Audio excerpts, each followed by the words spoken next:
जय माता दी, जय श्री राधे कृष्ण। आप सभी का आपके अपने YouTube channel VK Mishra present में बहुत बहुत स्वागत है। आइए आज आप सब सुनेंगे नवरात्रि के तीसरे दिन श्री दुर्गा सप्तशती चौथे अध्याय की कथा। तो बोलिए प्रेम से दुर्गा माता की जय, नव दुर्गा देवी की जय। ऋषि बोले, अत्यंत पराक्रमी उस दुरात्मा महिष के एवं उसकी सेना के देवी द्वारा मारे जाने पर इंद्रादिक देवतागण अपनी वाणियों द्वारा देवी जी की स्तुति करने लगे। जिस देवी जी ने अपनी शक्ति से सारे जगत को व्याप्त कर लिया है, जिसका स्वरूप सभी देवताओं की शक्तियों का समूह है, सभी देवता एवं महर्षि जिसकी पूजा किया करते हैं, उस अंबिका देवी को हम प्रणाम करते हैं। वही देवी हमारा मंगल करे, जिसके अतुल प्रभाव का एवं बल का भगवान शेषनाग, ब्रह्मा तथा हरि भी वर्णन नहीं कर सकते हैं।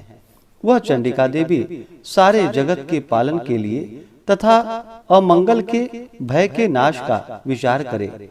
जो श्री स्वरूपिणी पुण्यात्माओं के घरों में जो लक्ष्मी स्वरूपा है, पापियों के घरों में दरिद्रता, पवित्र बुद्धि वालों के हृदय में बुद्धि, श्रेष्ठ पुरुषों के यहाँ श्रद्धा, कुलीन मनुष्यों में लज्जा स्वरूपिणी है।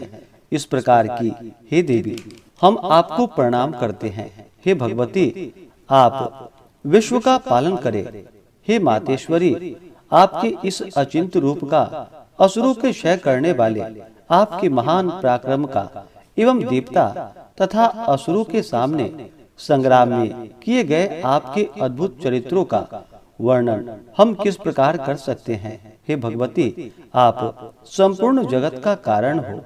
सत्व, रज, तम इन तीनों गुणों वाली होते हुए भी आप अजय हो। दोषों के कारण हम लोग आपको जान नहीं सकते हैं। हम तो क्या विष्णु, शिव आदि भी आपका पार नहीं पा सकते। आप सबकी आश्रय हो एवं आप आद्या अव्याकृता परा प्रकृति हो। हे देवी जी, सभी यज्ञों में जिसके उच्चारण करने से सभी देवता तृप्त होते हैं, वह स्वाहा एवं पितरों को तृप्त करने वाली स्वधा आप ही हो।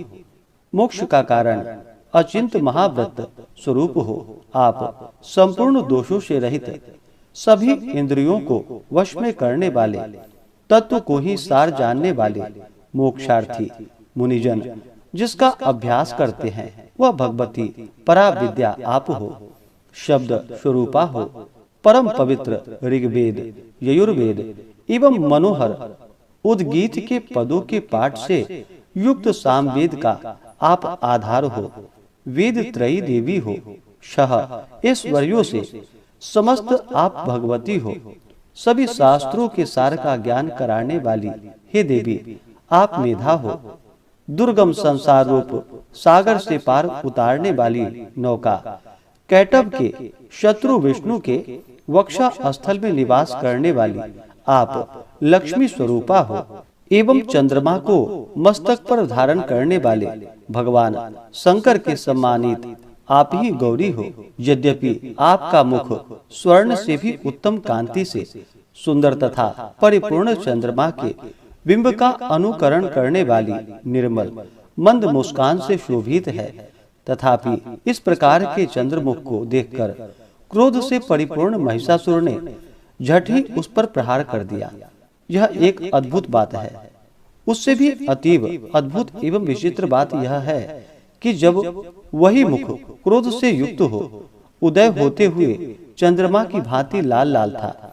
तनी हुई भौहें अति विकराल थी। ऐसा देखकर महिषासुर ने अपने प्राण तुरंत नहीं छोड़ दिए। भला कौन होगा जो क्रोधी यमराज को देखकर भी जीवित रह सके। हे देवी जी, आप प्रसन्न हो। आपकी प्रसन्नता से जगत का अभ्युदय होता है और क्रोध भर जाने पर से आप तत्काल ही कितने कुलों का नाश कर डालती हैं।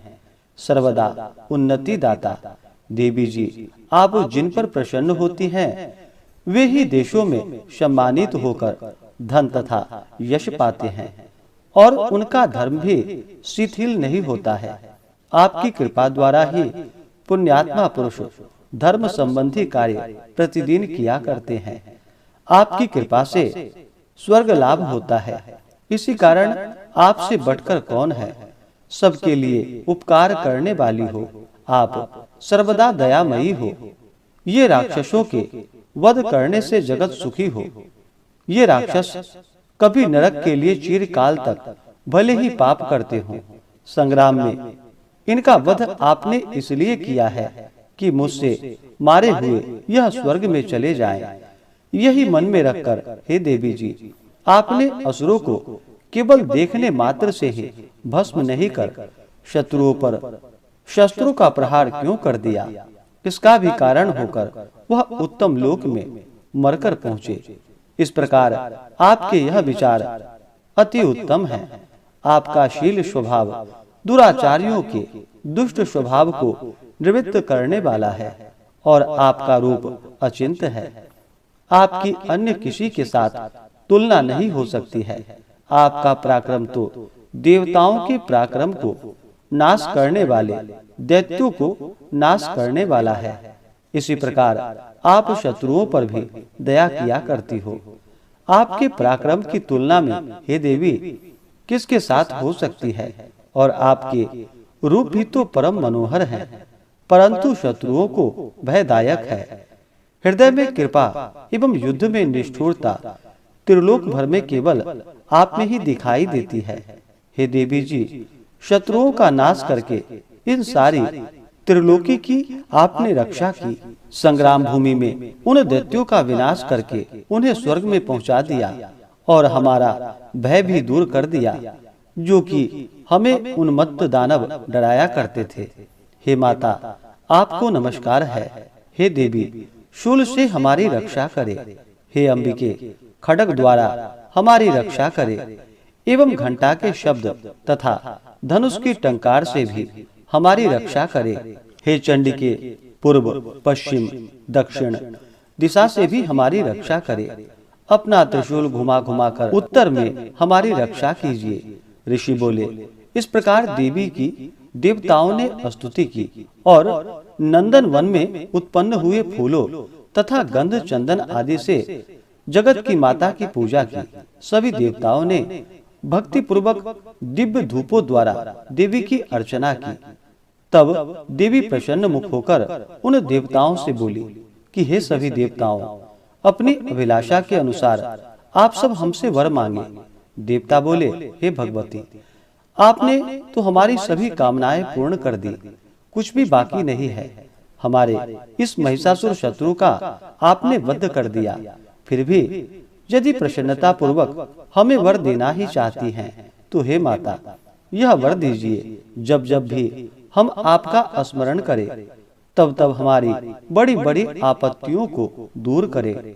हे प्रसन्न वरदे मातेश्वरी, जो भी मनुष्य इन स्तुतियों द्वारा आपकी स्तुति करे, उसे वित्त रिद्धि विभव दीजिए। हे अंबिके, हम पर सदा प्रसन्न रहिए। ऋषि बोले, हे राजन, जब देवताओं ने अपने तथा जगत के कारण के लिए इस प्रकार वर मांगा, तब उन्हें तथास्तु कहकर भद्रकाली अंतर्ध्यान हो गई। हे राजन, पूर्व काल में तीनों लोगों का हित चाहने वाली देवी का देवताओं के शरीर से जैसे प्राकट्य हुआ, वह सारी कथा मैंने कह सुनाई। इस प्रकार से श्री दुर्गा सप्तशती में चौथे अध्याय की कथा पूर्ण हुई। तो बोलिए प्रेम से माता दुर्गा की जय, नव दुर्गा देवी की जय, सर्व देवी देवता की जय। तो आशा करता हूँ कि यह जानकारी आपको अच्छा लगा हो। इसी प्रकार से ज्ञानवर्धक जानकारियाँ प्राप्त करते रहने के लिए, व्रत पूजा के बारे में जानने के लिए, कथा को सुनने के लिए चैनल पे अगर आप पहली बार आए हैं तो चैनल को लाल बटन दबा करके सब्सक्राइब करें, साथ में बेल आइकन घंटी को दबाएं ताकि आने वाली वीडियो का नोटिफिकेशन आपको समय से मिलता रहे।